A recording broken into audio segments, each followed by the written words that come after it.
Hi and welcome back to Adaptation, the ultimate vlog for film and book lovers. This week we're returning to character portrayals on screen, but we're going to narrow the focus a little bit by only covering character blunders. As in there was a certain scene or a certain plot point that the writers or the directors or the actors or something decided to do that just completely went against everything that this character was supposed to be from the book.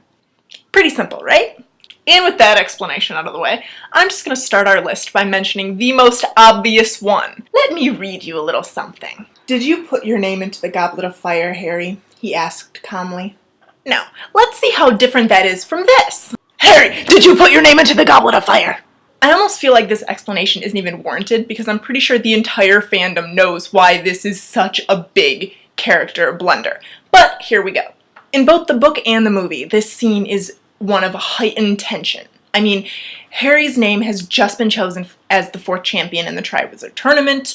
The heads of all the other schools are frantic. The other champions are confused. Harry is shell-shocked. This shouldn't have happened. But among all of the craziness around him, Dumbledore is supposed to remain calm. That is his character, not only in this scene, but through the entire series. Dumbledore's the one who always has the answers. He's the one whose mind is always thinking ahead, and he's always supposed to be in control. So this scene in the movie where he appears to completely lose his temper with Harry, that would never have happened. It was a major mistake in Michael Gambon's portrayal of Dumbledore, and whether that was the actor or the writers or the director who told him to do it that way, regardless, it was wrong. So now that we've gotten past the elephant in the room, next on our list of character blunders is Annabeth from Percy Jackson and the Sea of Monsters. Her character wasn't all that accurate in the second one anyway, but this is really evident in the start of the movie where it shows her standing on the sidelines with Grover, cheering Percy on as he competes in the camp competition. Let me tell you a little something about Annabeth Chase. She is no cheerleader. There is no way this badass daughter of Athena would have let Seaweed Brain have all the fun. You better believe she would have been competing right alongside Percy and Clarice, and you know what? She probably would have won. So making her seem all complacent and passive and, woo, go Percy? No way. Third on our list is Pat Peoples from Silver Linings Playbook, or Pat Solitano, since they apparently needed to change the character name in the movie. The whole point of his character in the book is this naivety about his situation, which they immediately blew a hole in from practically his first line when he mentions that his wife cheats on him by sleeping with another man. And he remembers it. He's not in denial about it. He understands the hurt of it, the mistake of it. The character in the book would not have been able to comprehend that. This was a huge blunder because his character formed the foundation of the plot. So in changing the seemingly small, insignificant detail, even in providing that extra explanation, the whole story just becomes kind of off, at least from the book.